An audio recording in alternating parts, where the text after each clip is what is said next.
Now I'm on to my contents pages and how I've used the codes and conventions for my contents pages. First of all, I've used a category text, which is the contents. In this NME magazine, it's not really used category texts, but it has a massive banner at the top saying enemy this week. I've also used that saying distorted this month. But as you can see, in this Kerrang one, it's used the contents category text, the same as I have with an issue number and an issue date or cover date underneath that category text, just to kind of emphasize the point of when that specific issue came out. So if frequent readers of the magazine wanted to keep the magazines or know which one they've read or not, they can easily know this information, as it's quite viable and easily accessed, and you know exactly where that information will be stored.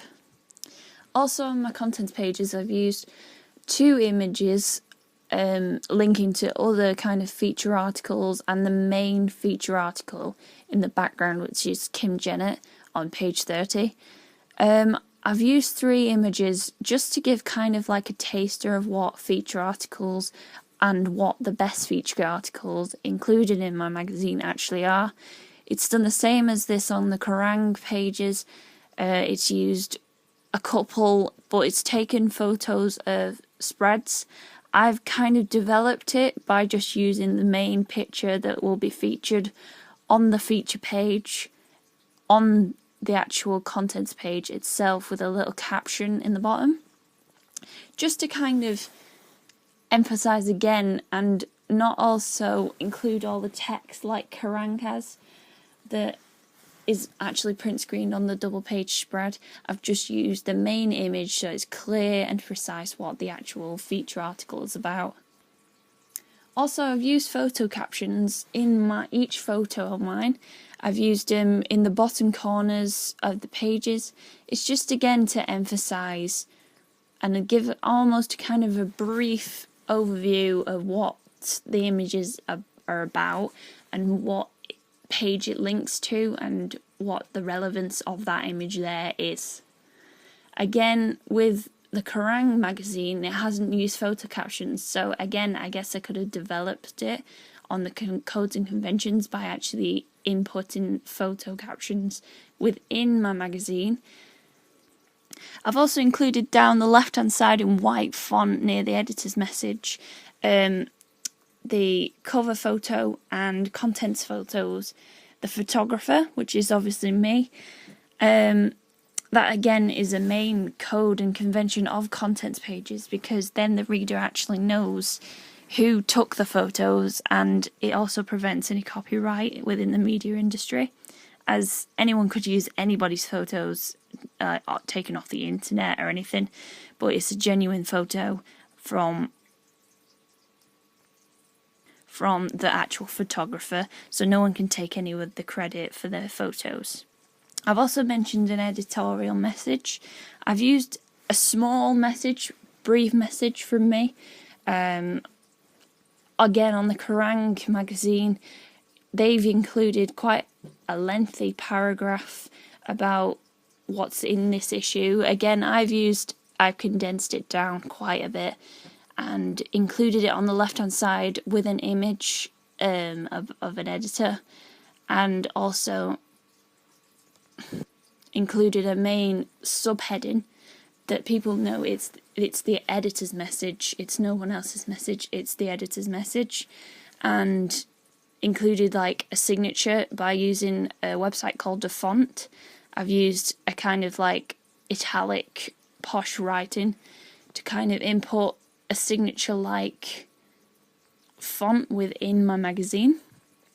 And finally, I've also used category headings such as news, features, album reviews, gig guide, posters, and quiz. I've kind of used the same ideas taken from Kerrang magazine and developed them into what I wanted, really. Like Kerrang has feedback, news, win, live reviews, posters, features, album reviews, Gig Guide and K-Quiz. I've used their ideas because I really found them extremely professional, really well laid out, and also in chronological order and number order. It's going up in the numbers like mine is. Again, with NME, they've gone up in order of it, but at the plus section at the bottom, it's kind of confusing to the reader. So I kind of developed it like Kerrang has and put it in order, so it's easily readable to the reader and it's easily understandable as well. And I've included a lot more feature articles, news articles, etc. into my magazine just to fill pages and make it more enjoyable for the reader and to make it last longer, if you like, to give them more information about music and to give an overall professional and well-selling product. I've developed the codes and conventions by actually including a distorted Twitter and Facebook fan page. Kerrang hasn't done this, however NME has at the bottom. You can actually see in very small writing the Facebook page. However, Kerrang doesn't actually have it, but I believe that if my magazine went into publishing for a specific institute, then it would need a kind of fan base for the readers and generally to make it more professional. As Kerrang definitely has a Twitter page and so does NME. Also, I've structured my categories into columns, going in order, as I've said before, included detailed descriptions of what's going to actually be in the article, just to give the reader a taster, if you like, about what's going to be in the article, so people can just go straight to the contents page, look and see what they want to read. And NME's done this briefly, but I've added quite a lot of information to give a detailed background of the article. Kerrang has not really give much detail as well as NME, so I've kind of developed it more so and added more information. So then, like I said, it gives more background information. People can easily locate what they want to read and then easily access it. Just find the page number, turn to the page, and they're there. It's also like my cover page. I've also challenged the codes and conventions by using effects on the images on the contents page as well. I've also used sepia again on the bottom left photo, where the photo caption says Asian Rider at his latest gig. And also the Paramore photo, I've increased the vibrancy just to give and emphasize the live kind of music theme.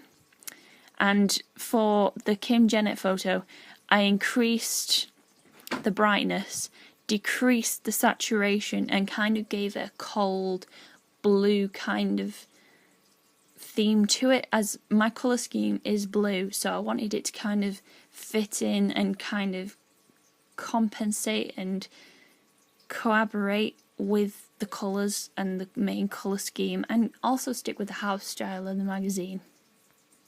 As so far on the cover and contents page, I have kept the same colour scheme throughout my cover, contents and double page spread.